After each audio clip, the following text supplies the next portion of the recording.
evening, everyone. Welcome to another show, The Accountable Catholic. As followers of Jesus and believers in a great God, we really need to commit more to accountability and helping our friends and family. So tonight, I have a guest joining me all the way from Indianapolis, Indiana, and he's going to talk about bold accountability and fostering civil discourse. So yes, it might be a pretty interesting show, we hope.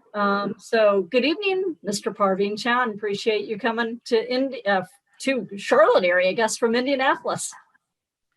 Thanks, Lisa. It's great to be on with you. I'm looking forward to a great fireside chat with you on a topic that I'm sure is near and dear to many people's hearts, as we have just come across, a very politically charged election.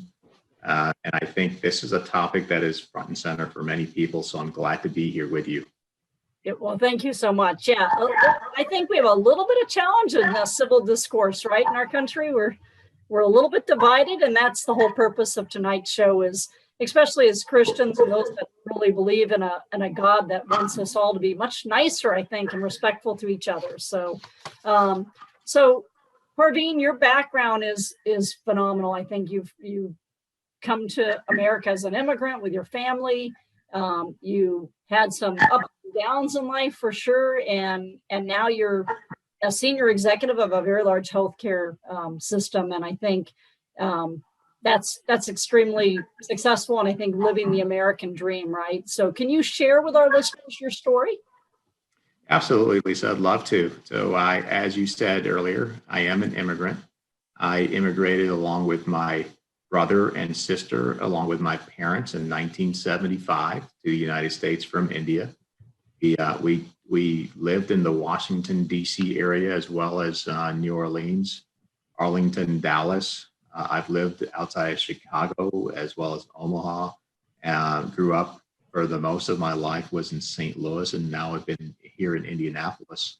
And, one of the things that I've seen across our great nation is a zeal for our fierce independence and our freedoms that we enjoy so dear to our hearts. And I think we have to be very mindful of those freedoms were not easy to come by. You look through our history and you look through our legacy over the last 250 years, this nation's been through a lot. And I think this topic of civil discourse and where we currently are and how we embrace this moment can only make us better. So I'm fortunate to be here for 45 years. And fortunate to be a father, a son, an uncle, a mentor, a business leader, and very, very happy to be on your show. Terrific. Well, we welcome you. Carolina Catholic Radio is excited to announce an alliance with Lisa Feely, author of An Accountable American. Her new book offers a blueprint to every person who wants to embrace how to be accountable. Learn how positively to impact your life and the lives of anyone around you. 50% of the book profits will be donated to a local 501c3 Catholic charity, including Carolina Catholic Radio and those affiliated with us. 2020 was a tough year for many people. Consider donating to charity by buying a copy of An Accountable American, just $20 on our website. Achieving accountability is a great way to start the new year. If you want to learn how to achieve enlightenment, peace, and prosperity, this is a great start. Now back to An Accountable Catholic Radio show. Okay, so back from our break. Thank you so much, Parveen, for sharing your story. And I don't know if you've heard of an initiative when we talk about bold accountability and civil discourse. Have you heard of this new project called the Dialogue Project, perchance? Yeah, I have heard a little bit about it, but I'm not that familiar, so I'm eager to learn more. Well, so I'd love, what we'll do is we'll kind of go through it and then give me your thoughts as I guess there's 8 lessons or 8 components of the Dialogue Project. And to me, it was real interesting because when I was researching for my book, An Accountable American, I really started to learn more about the Dialogue Project. And what the leaders of this came up with is that there's 8 principles on how we really could foster more civility, whether at home or at work. And so the first one, I know you know very well in the years that I've gotten to know you, is that you have to have a commitment, and that comes from the top. So as an executive and as a leader, the commitment is setting the tone for everyone. So whether you're a father or executive as you are, it's how do we listen and be accountable? How do we set that tone and commitment? So what do you think about the first principle, I guess, of making sure we have a commitment and it comes from the top? Yeah, absolutely. So whether, like you said, whether you're a Fortune 500 company, whether you're a corner grocery store, whether you are a private office somewhere, a physician's office, you name it, or whether you're a household, I think just knowing a sense of purpose that is driven by, in some examples, it could be a board of directors, having a sense of commitment and having a sense of that mission, that vision, if you will, is really, really foundational to level setting expectations, not only for yourself, but also those that are around you. I totally agree with that statement. And I think if people know that mission, right, if they understand your commitment, then the dialogue project people are conveying, I guess, is that that's a foundational principle to know we're kind of all in this together, right? We're all going to buy into this commitment. Yeah, absolutely. And if you think back to just growing up as children, this is coming on the heels of a aftermath of a very divisive presidential election. It's come on the heels of a lot of controversy in the past couple of years. But what's not changed is those lessons we learned when we were little kids. That's right. Mindful we have to be and how respectful we have to be towards others, and really embrace differing opinions. So it's nothing that we haven't heard before. It's just something we may have lost along the way. And I think it's time that we actually embrace some of the concepts that you're talking about. Right. Well, and so the second one they say, which you and I have chatted about before too, is listen to understand and not to win, so that it's not a win-lose at all times. Yeah, Lisa, it sounds like you've been talking to my wife. So this is the heart of a great relationship. It is always seeking to understand, not necessarily having that formulated answer. And I'm as guilty as most, or probably more so when it comes to that particular second argument, is that you don't have to have, and it serves no one's purpose already having a mind made up. It serves no one's purpose to where you aren't embracing another viewpoint. And oftentimes, you have to fundamentally think through the fact that you have to listen, you have to embrace, and not get into a judgmental mindset, if you will, to make real progress. So it does sound like you've been talking to my wife in terms of that second argument. Well, I was going to say, you're probably going to support my husband on that. I always thought it'd be more fun to have a motto that said, after 32 years of marriage, the wife is always right, the husband's always wrong, and we can just move forward. Well, I think we're right there behind you with at least 20 years now coming up. That's fantastic. Yeah. Well, the third one, I love this one too. Encourage and reward and acknowledge compromise. And a lot of people don't like that word, right? So they think compromise, you're making me lose, Parveen. I don't want to compromise. What do you think when they say, look, to dialogue well, you've got to encourage and reward and acknowledge when someone compromises? Well, compromise is, if you look at multiple parties to a situation, I think compromise equals progress. Right. Without compromise, you'll still have that stalemate. We won't make the progress that we need to make, whether it is on the battlefield, whether it's in the boardroom, whether it's on Wall Street, whether it's... How about Congress? We're not doing a lot of compromising there. I was going to hold off on saying that, but I think you're absolutely right. And all those settings require compromise, and compromise, in my mind, equals progress. Right. I have conversations, and again, not too much getting political, but just try to teach people some history. And I think you'll remember these days. I used to say, boy, when I was in college and right after, I don't ever remember Congress not being able to cross the aisle and have bipartisan discussions and handshakes and lunches Like, I remember, and I won't mention specific leaders, but I remember leaders from both sides of the aisle going to lunch, sitting down, discussing stuff. And you look at SCOTUS, for example, Supreme Court, nominee. If you go back to the 80s and 70s, they're like, 100% to what, you know what I mean? They're almost all fully supporting. And now today it's completely, down the aisle only, right? There's no compromise. Do you agree? I mean, at least in teaching history to the past, that's really the way it used to be, right? I'm not imagining that. No, you're not imagining that. I think I'm very hopeful that the next year, the next few years are actually going to get us back to that time. Engaging in civil discourse means bringing your mind, your heart, and your conscience to reflective conversations, and just having discussions of topics that matter and matter to us as a society, to us as a people, and getting to the point of putting yourself aside and coming to the table with that mindset of having that civil discourse. And right. Got to be fundamental. Bring your mind, bring your heart, bring your conscience. Right. And be willing to compromise for the good of all, right? Not just for yourself, like whatever you want doesn't, that just shouldn't always be what you lead with, in my opinion. Absolutely. And whether you're representing your company, your board, or your municipality, or your community as a whole, you have to have that interest, because that's the only way we're going to be able to lift everyone up, if you will. It's not individual. It has to be the mindset of our community and our organizations, the companies that we're charged to lead, that really make us strong.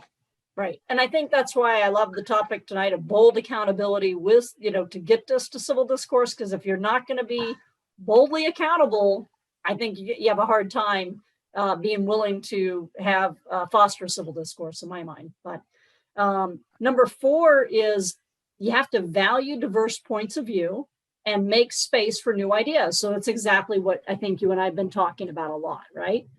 Absolutely. And so diversity makes us stronger. I mean, there's no greater proof of that than our nation. It's a nation among nations. And it's because of our diversity that we are as strong as we are. Do we have Absolutely, we have disagreements. Can we get past them? Absolutely, we can get past them. You know why? Because we know that at the end of the day, this nation is the only nation where we can fulfill our full potential. And I think having that dialogue, having the civil discourse with those that have differing opinions and different ways of thinking about things, I think those are things that we have to embrace in order to move ahead. And so inviting those that have a different mindset than you may have is the only way we're going to advance our collective society. Right. Number 5, no brainer in my mind, build and have empathy. So in order to foster dialogue, you've got to build and have some empathy. Yeah, I think there's enough research. There's a ton of research in terms of not just the intelligence quotient, but the emotional intelligence and emotional. Yeah, IQ, EQ. Yeah. EQ, IQ. And nowhere is that more important than be able to sit across the aisle and have that empathy towards others, putting yourselves in their shoes, their circumstances, and getting to really understand what a day in a life might mean. Right. And then that's the only way we're going to be able to understand where a differing viewpoint comes in. So empathy is, I think, one of those characteristics that we don't talk about enough, that we don't develop enough. I know I certainly am learning quite a bit more in terms of how important empathy really is in decision making. But it also means that you have to be willing to take that risk. And you're willing to take that risk where others who may be your quote unquote, your party, or those that you define or define you, you have to be willing to step up in terms of that civil discourse and then really embracing through a very empathetic approach those that are on the other side of the aisle. Right. I know my family will tell you I probably lack a lot of that. I'll try hard, but the next one I'm stronger at, which is to rely on facts instead of emotions. So for to me, I think a lot of people do struggle with how do you build and have the right kind of empathy, but at the same time, you're relying on facts and not emotion. So that's a little bit of a challenge. So for people like me, how do you help others as a leader, I guess, and as a dad to say, well, you have empathy, but you got to also stick to the facts, right? Yeah, and that's very, very, that's an essential when it comes to running a business, if you will. It's not so much what we see in a household, but if you're running a business, it's got to be run on facts. It's got to be run on data. Can't always just be emotional. Can't just be the gut. Although the gut and the emotions do play a part. I think coming to the table with data has helped me in countless situations to where I've either had to make a decision to either fund or defund something, if you will, in making an investment. Coming to the table with data has helped me and my organization really battle things like harm events in a healthcare setting. Right. Coming to the table with research and with data is the only way we're going to advance my field in terms of healthcare. It's not run just on emotions. It's not run just on a gut check, but science and data help me in my field on a daily basis in terms of making hard decisions. Well, I think in my mind, especially with everything we've just been through, I think that there's so much emotion, and emotion more than anything instills fear. So if you don't have back to that truth, back to those facts, if you don't have some facts, and that leads to number 7, which is at the same time ensuring everyone feels heard, but you can take your time and make sure everyone feels heard, but at the same time present the facts, can't you? Absolutely. So, if you go back to, and many of us, I'm hopeful that many in your audience have either heard the terms introvert and extrovert. Yep.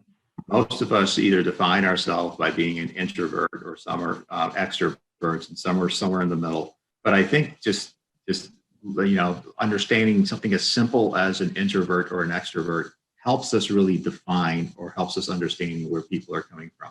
And so, one of the things in a management world I've come to really embrace is knowing who my team is, knowing who my audience is, and knowing what style they bring to the table. Some could be introverts who don't necessarily enjoy the limelight, but have some of the best ideas. And you have to create that environment to where you're teasing out how people who are part of that team can really contribute to the best of your organization.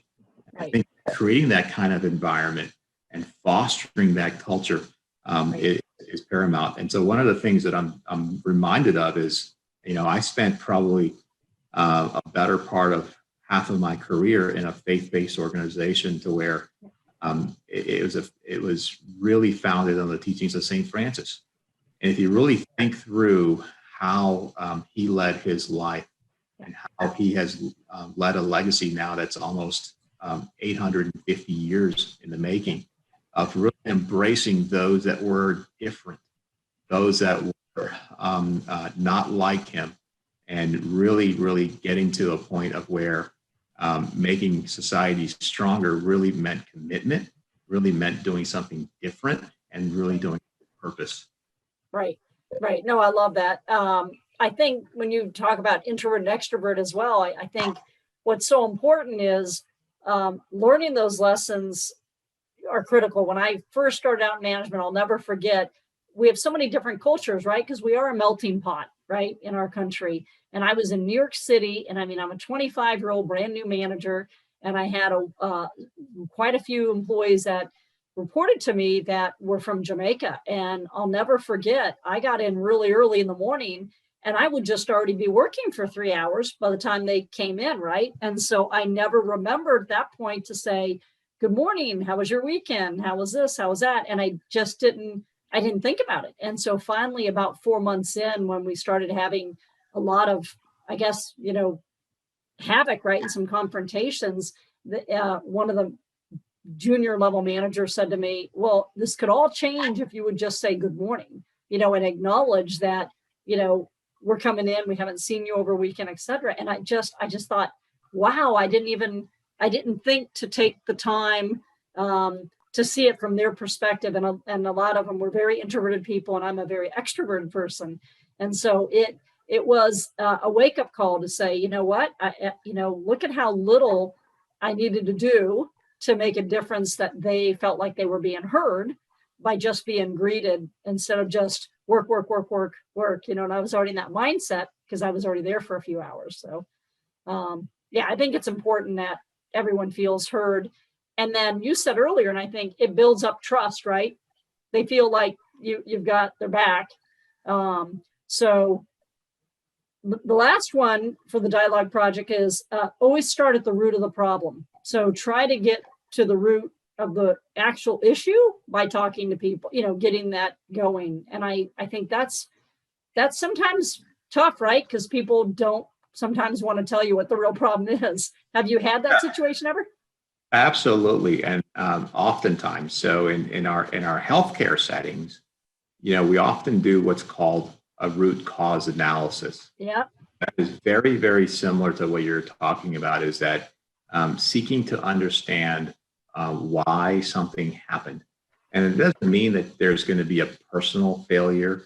It could potentially be a systemic failure, but seek to understand and get down to the root cause, and then continuously asking the why. Why did something happen? And then ask again, and then ask again, and then ask again. I think that's foundational to advancing a cause. So getting down to a root cause, that eliminates personalities, that eliminates a bias, if you will.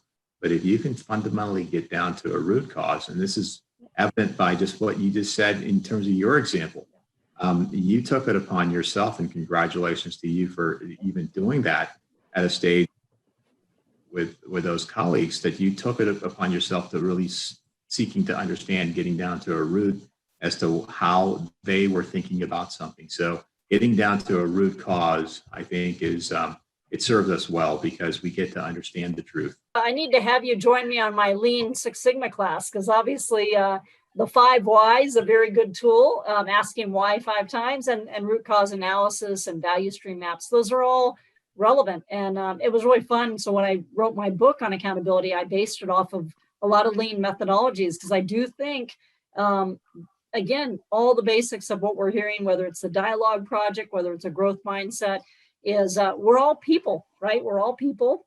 So we want to contribute, I think, fundamentally. And I think fundamentally we are good people. But I think that with all this noise and everybody kind of pitting us against each other, I think it's just a more challenging time in these days. Yeah, that's one of the things I'm really, really hopeful for and looking forward to in 2021 and beyond, is that we take the current circumstances that we all are aware of, the circumstances that we know exist, and how we are all seeking to personally grow. And I think through that personal growth is how we make our not only ourselves better, but our society better. So I'm very, very hopeful that in the coming months and the years that we'll start to put those practices into our daily living to make ourselves better. Well, it's a brand new year here in 2021. So I love doing this show, and I hope all of our listeners are enjoying some of the topics that we're discussing. So again, this one was on bold accountability and how we really foster civil discourse, because it's going to be needed in 2021 for sure. So Parveen, thank you so much for joining us again. And I hope you'll come back for some other shows in the future here. Appreciate you being with us. Lisa, thank you very much for having me on. It's always enjoyable to be with you and spending some time with you. And I always walk away learning more.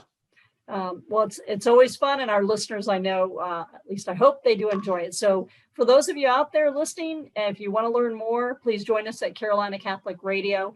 And all these shows are on demand.